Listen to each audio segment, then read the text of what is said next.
let's begin by saying that when I last saw you in Rotterdam, in Holland, it was 9 days, I think, before the Glass Spider tour was due to begin. Yeah. You were excited and exhilarated by the way the show was developing in rehearsals, but there was an air of tension too. I suppose it's the sort of thing that you normally have in the run-up to a show of this size. Do you have genuine jitters at a time like that? About 2 days after we last met on that thing, it slipped from nerves into pure depression. For some reason, everything started going wrong. Cables were breaking, dancers were getting sprains, their backs were going out. I really hurt my shoulder. Two of the other dancers hurt their hips. I mean, it was just going on and on. Guitars were cutting out. I just saw no end to it, and I thought, why on earth have I put something together so complex when I could have just gone out with the guitar and the band and just done the big hits and done a tour that simply. And I really felt that it was all too much, and that I really had undertaken something that was much larger than any of us. And then, like 2 days after that, it just came back together, and suddenly it worked, just like it does in books. And suddenly we knew we had a show, and it was just marvellous from that point on. I mean, it was, it really, everything then was worthwhile. And after the first couple of gigs, one always feels the first couple of gigs is to be sort of the measuring point, and you tidy up all the things that didn't quite work and whatever. And then after that, we haven't looked back. I mean, it's just been great everywhere we've gone.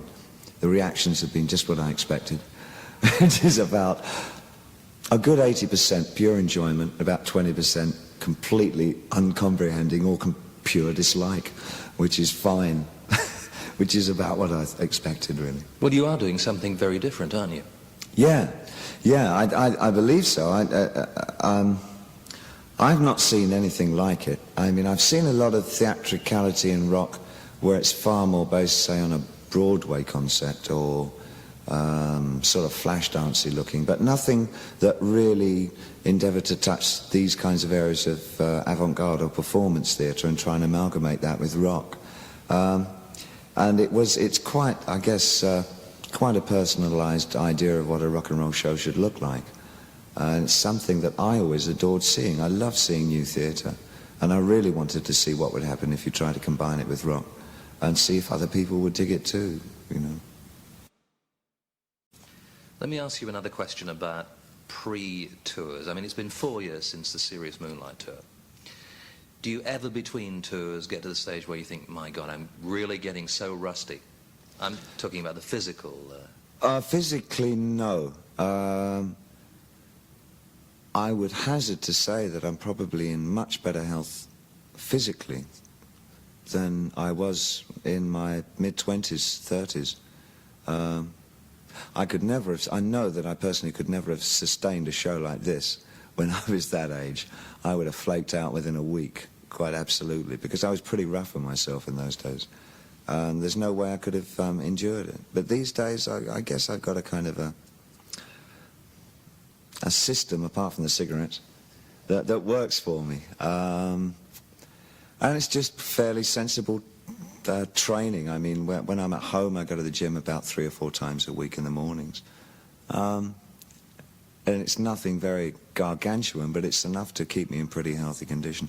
And generally, I'm a fairly healthy guy. I guess going to the gym and all that and working out a bit just keeps me in pretty good shape. So, no, those sides of it I never particularly worried me. If I did have worries, it was about whether I was going to lose the audience, but I kind of enjoy getting off on that anyway. How far I could push my audience without losing them entirely. This is living dangerously. Yeah. I mean, this is a pretty self-indulgent show. I love it. I love it. It's really indulgent in as much that it's exactly what I want to see when I go and see a rock show. And I presume, my presumption is that if I enjoy it, then there's going to be a good percentage of people out there that will enjoy it too. The theatrical experience you were talking about, as a theatrical experience, is it something that changes from date to date at all? Funnily enough, you know, when you look back through so a lot of the things that I've done, I don't probably change as much as people would have me change. I look at the scaffolding complexity of the kind of warehouse look of the interior of the Spider, and I believe that it's not that much different from the Rainbow show that I did with Lindsay Kemp and the Spiders in like 1970, I think.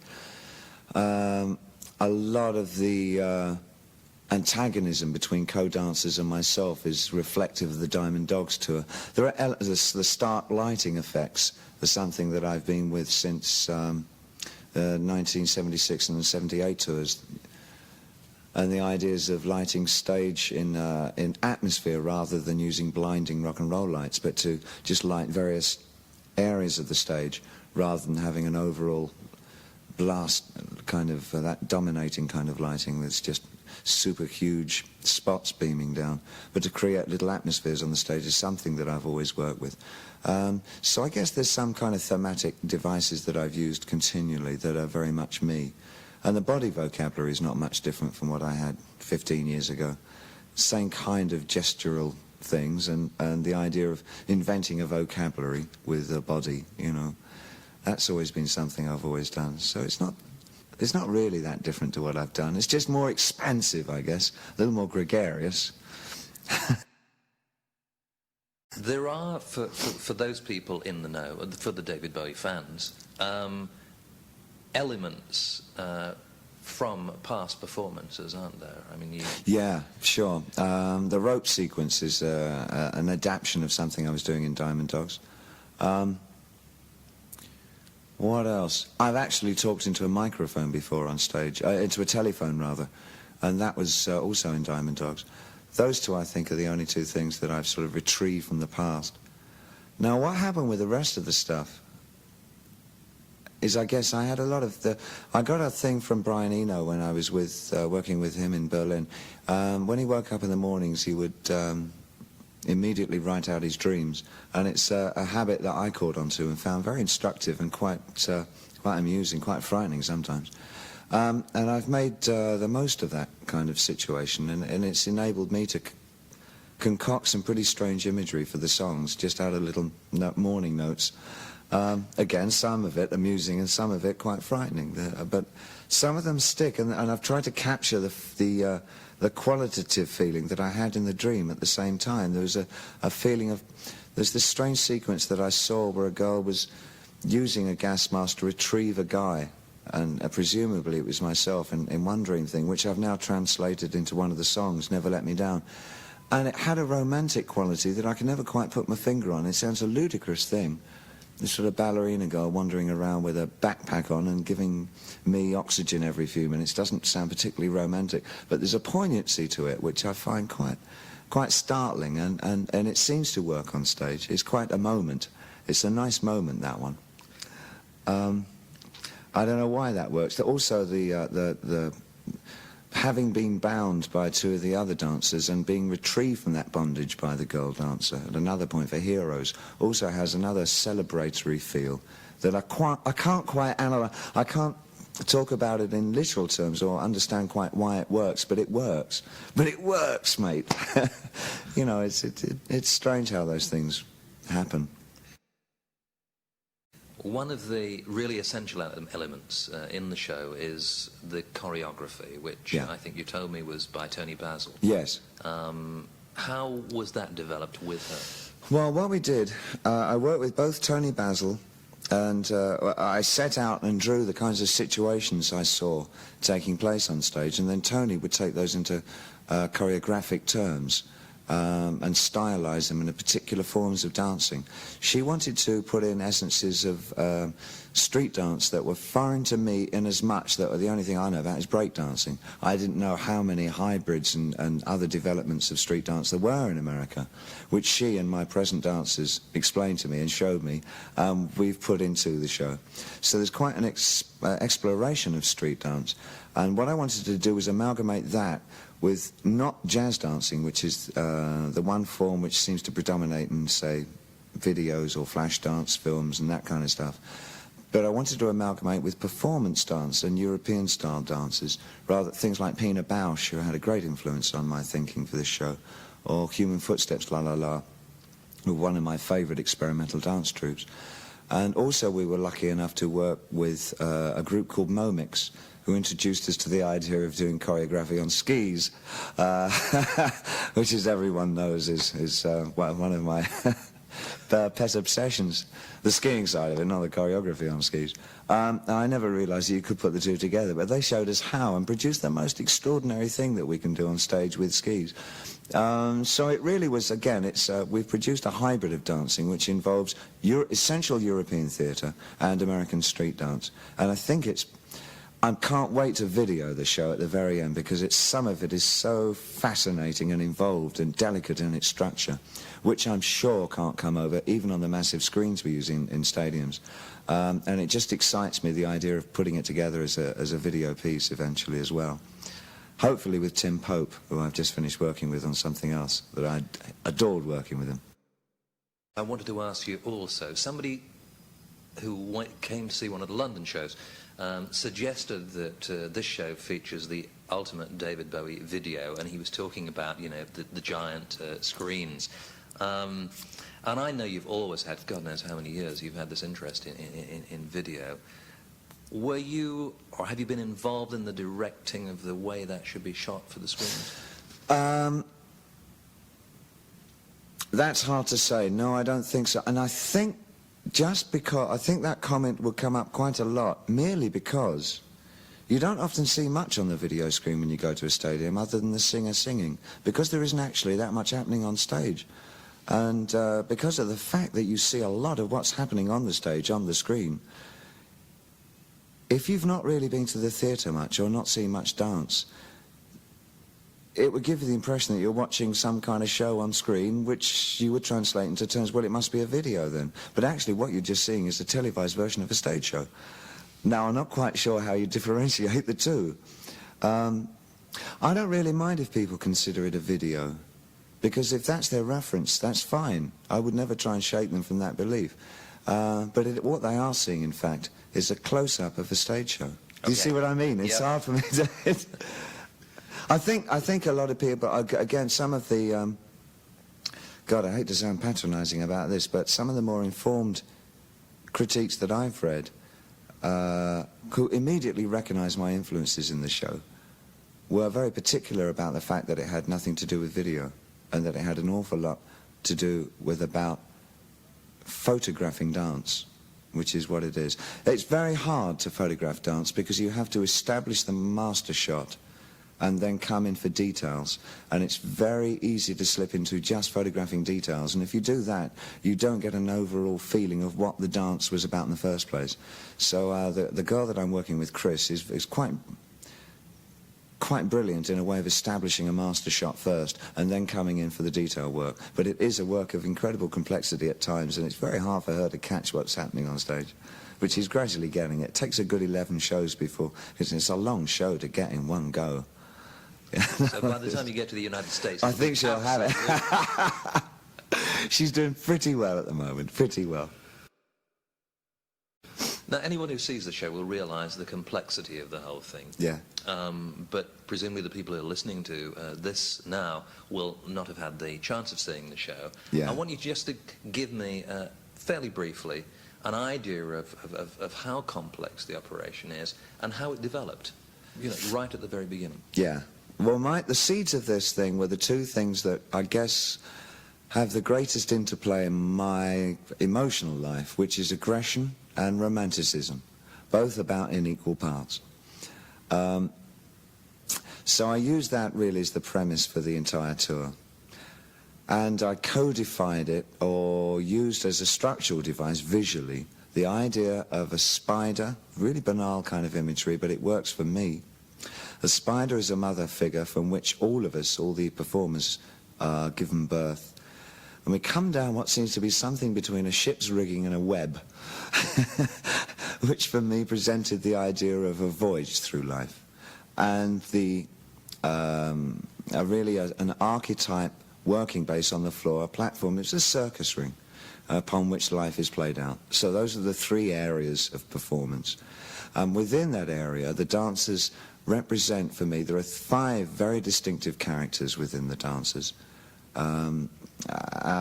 they make themselves self-evident on stage. I guess they could all be considered aspects of myself, or not, or they can be considered some kind of altruistic street gang. But we have an interplay of aggressions and energies. And always there's a continual rebalance from aggression, that kind of physicality, and romanticism. It vacillates backwards and forwards throughout the show. The two fight each other. Sometimes the dominance takes over, the aggressive side of romanticism takes over, and sometimes the romantic side of aggression takes over, which indeed it does in real life. And I was trying to give the feeling, the way you rush through life and how 15 different images hit you at the same time, you're not always focused on, however much you feel you're focused on one thing, you feel the room you're in, you see the things that you're looking at outside of the window. There's a plane flying across at this moment. There's a sound of traffic below this window. All these things are going in as pieces of information as we talk at this present moment. Well, that's how life is. You're taking in so much information at the same time that I wanted to reproduce that feel with a lot of what I do in the stage show. So necessarily it could be up to 2 to 3 things happening on stage at the same time that seem to bear no remote relationship one with the other. But for me they do, in some studied and rather psychotic way. But that's how I wanted the show to run. That's what gives it its visual and a kind of an organic complexity for me. I was thinking about the show in relation to the cut-up techniques that you've used in the Oh, past. yeah. And it's almost another way of using that. It really visual, is. Well, there again, you see, I haven't changed that much, because even that sort of way of thinking has filtered through to what I do visually, and an awful lot of it has to do with just that, the ideas of contradictory pieces of information. If you have 2 pieces of information, once allotted alongside each other, there generally purports to be a 3rd piece of information, which is you and usually unique to the situation, which I've always found fascinating. If you put this chemical with that one, what blows up? And what colour will the explosion be? You know, it's sort of, I mean, that's always fascinated me with writing. I mean, that's always been my favourite kind of writing. You know, individual performers seem to have different levels of appreciation of the audience. Some are very aware of the audience all the time, some just seem to be independent of it. And with a tour several weeks old now, you've been in Holland, Belgium, Germany, Italy, and you've done some gigs in Britain too. Are you able to differentiate? Are there differences in those national audiences? Yes, quite definitely. What I've found in the British audiences so far is unabated enthusiasm. They're terribly enthusiastic. They're really quite magnificent in their enthusiasm for the show and wanting to be part of it and feel it's theirs that way, as opposed to Germany, who are quite stoic but then start to release themselves towards the end. They sort of slowly build. They're like a keg of gunpowder or something, and you gradually feel it all filtering through. And they have very much more of a go on, entertain me feel about them. You have to work bloody hard. Not that you don't have to work that hard in England. And by about halfway through, I guess when we hit Heroes, about that point in the show, then the Germans start to say, okay, then we're part of it, and it becomes paramount to we have a relationship with each other. Italy is totally bonkers. Absolutely crazy. I mean, it was just extravagance from the word go. I mean, it was just loony, completely loony. What with unbridled enthusiasm and tear gas all at the one time, and it was just the most complicated setup I've ever worked in. I mean, I adored it in one way because it was so circus-like. The whole thing was so ludicrous. I quite enjoyed it. It was a bit scary. I mean, it's also very hard to sing under tear gas conditions. I mean, that was quite impossible. American audiences, sometimes I feel halfway between the German and the English. There's immeasurable amounts of enthusiasm, but they do expect to be entertained, and they wait to be entertained, which is fine by me because I think I can entertain them. One interesting thing, actually, if I can go on from there, about the audiences, is that when I first started out with the tour, I pretty much presumed it would be very hard for me to concentrate on anything much other than doing the show, whilst I was doing the show, and not really giving out in the same way as I say, a Springsteen can, in terms of relating to the audience. I thought that I would be rather confined by what I was doing on stage and interrelating with the other actor-dancers on stage to be able to exert that kind of energy out to the audience. But since we now know exactly what we're doing on stage, we can now play with the show, which has been so releasing in a way that I now find that I can bridge the gap between just doing a very static, almost stylized rock and roll performance and having a relationship with the audience, that it now is somewhere on a tightrope between the two, which I'm finding very exciting. When I saw you in Holland, and this is a question about the physical side of the whole thing again, that you looked incredibly fit. Yeah. And then, of course, I realized when I began to get an idea of what the show was about, that you really had to be, because out there on stage every night, it's like 3 marine assault courses. Yeah, you know? it really is. It really has been. If this was TV, I'd ask you to show us the bruises, but tell us about them instead. It's quite extraordinary what I have to put myself with this lot. I mean, I'm bound up, I'm thrown around, I drop from considerable heights, I'm on ropes, I'm under people. I've never been thrown around so much in my life, even in real life. And it's the resultant is that every night I'm a mass of bruises. I get bruises on places that I didn't know existed. But they do too, because I'm allowed to give it back. But the other thing I wanted, and this had a lot to do with the feeling of new modern dance, and there's a lot of the troupes that I've been specifically interested in, there's been a relentlessness in their work. It's almost as though they're trying to drive their audience to a point of, I can't think of the word. Sound like me. Where nobody can take any more, where the audience is driven to a point where it's almost sort of exhausted, or it's the exhaustion point for both the audience and the performer. And I've tried to bring an element of that into the show, because it does feel almost very much like these present times, that it's not so much in terms of entertainment with song and dance man, but there's a point of relentlessness that happens in real day life now that I also wanted to focus in on the energy of the performance. Because of that, we've really had to push ourselves to the limits, so it really doesn't really stop. It really is an extraordinarily fast event horizon, and it is exhausting for the audience. Well, I was going to ask you, I mean, this is a show that really does have everything, including the kitchen sink. How much bigger can these shows get? If I couldn't use it, I'd carry it. That was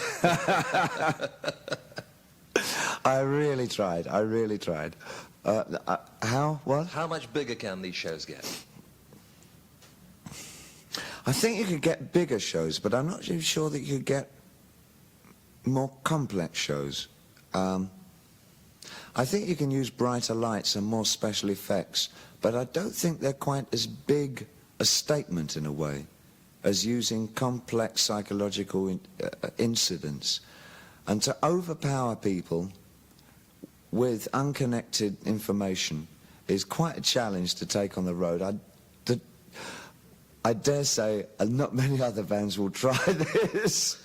They might have very good reasons why they shouldn't as well. It's a brave show in that it does try and attempt to take to a stadium an assemblage of modern theatre techniques that has never been really, as far as I'm aware, used on a rock stage before. Would you describe yourself then as daring? Do you think of yourself as daring in this sort of situation? Oh yeah, I've got to. I mean, I don't think there's any way that I could be seen as taking the safe way out on this tour. This is probably one of my most dangerous tours yet in those terms. Now, it wasn't born to please. I know there are a number of set pieces in the show, and I'm thinking about Bang Bang, Heroes, Fashion, Fame, and so on. People who see the show will have their own favourites. Is there any one that you would choose today? Funnily enough, the two quietest moments are my two favourite moments, I think, because they're so simple and the devices we use were so simple, but I feel they're the most satisfactory. and they're to do with performance rather than dance, and they would be Never Let Me Down and Heroes, which I feel are quite lovely moments. Heroes specifically because on a dark night, which fortunately for me, a lot of our American shows are going to be in the dark, which is super, because two of the pieces involve old footage that I shot in Russia when I was traveling through it in 1974, which get completely missed when we do it in the daylight, naturally. So it just looks like we've got a big sail up in the background. But in a dark show, you actually see, oh heavens, there's images projected on those screens. There's a quite poignant piece of footage of an old Mongolian with a hanky in his hand waving goodbye to his family as they get on the train to Moscow for the May Day parade. And I looped that up, so there's this never-ending sequence of this old fella dabbing his eyes with tears and waving bye-bye, that plays behind the action in black and white, and it's alarmingly sad. It's like saying goodbye to heroism, sort of. It's like saying goodbye to a world which was really a 19th century concept, and that it's irretrievable, and now maybe we're just looking for seeds of intelligence rather than heroes. And there's something about it that I really like. Theatrically, it's a lovely theatrical moment that I really adore.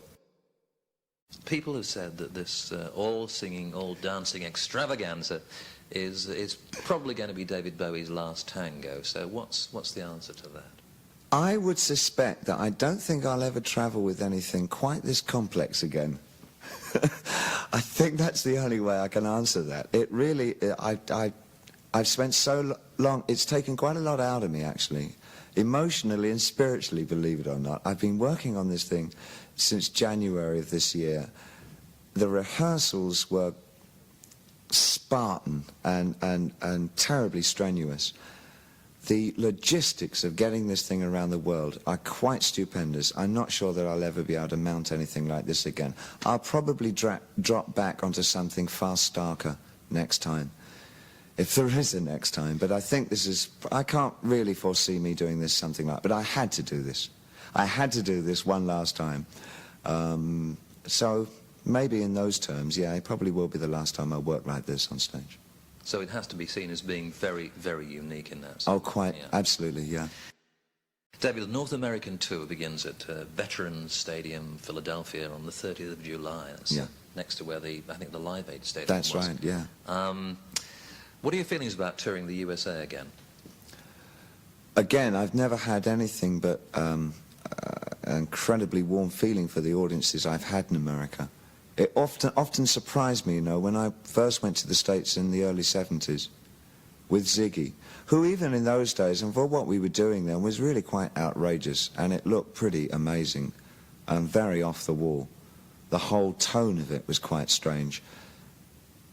In those days, to be able to go down and play Houston and Dallas in Texas and have an audience that received us well was really something. I mean, it was I'd always been told how kind of naive the Americans were, and until I got to America, I was under that presumption, and it never ceases to amaze me how open the American audience is to new ideas, far more so than other places that one would presume would be fairly sophisticated in what their likes and dislikes are. America is very open about new ideas, and that's what's always made it a joy to go and tour there.